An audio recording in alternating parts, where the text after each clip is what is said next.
Let's make this one a really quick one. I just threw the Sigma 70 to 200 on here and somewhat filmed it, just so you can see some images from this. I'm really loving this lens. The autofocus is working fine. The image quality is, I think, fantastic. I put this on aperture priority, nothing else. I've got to make sure what it's on here so I can, it's on auto ISO, aperture priority. I didn't touch anything. I just left it. Just so you can see what this lens does out of the box. Let's take a look at some of the images from this really, really quick. And they're all natural light. I didn't use flash or anything. I shut this indoor with a window light. That's it. But let's take a look and see how this did. Okay, nothing special to this shoot at all. I'm just shooting. I went over to the salon. They have a big window over there, give a different look. I know they have the Christmas trees over here with the little lights on them. So I figured, this would be the perfect spot to try this.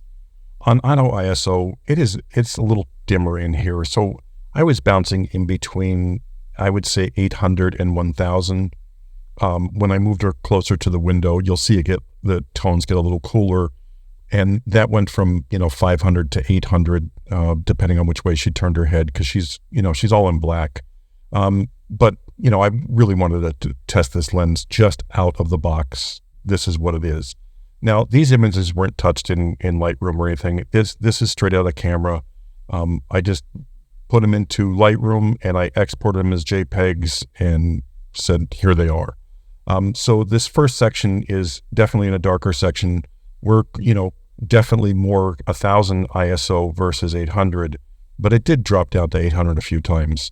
And the images that came out of the camera, they look great. I didn't have one miss as far as like out of focus or anything like that with the eye autofocus. That's what I had it on.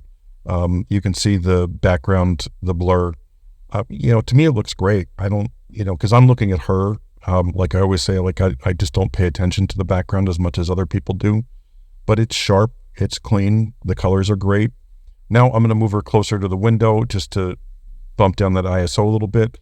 I think it stayed around 400 to 500 because, despite what the video shows in here, it's like dingy outside, so there's not much light coming in the windows. And then the mixed lighting and so forth. And again, this is set on auto ISO, auto white balance, aperture priority, wide open at 2.8. Nothing special at all. But these are the images straight out of the box. She won't be happy with some of these because I showed them like they are. But they look good to me. I think they're fantastic. And zooming into, I don't know what percentage that is. It's zoomed in far. So if you want a pixel peep or whatever, but I'm not going through the details because it's sharp and it works. And now I just moved over a little bit more so I can get more of the tree in this time. Same place, but just more tree for the background kind of thing. They look good. I think it's a great lens. It focuses really fast. It does the job that it's supposed to do. And what more can you ask for out of a lens? Thanks for watching as always.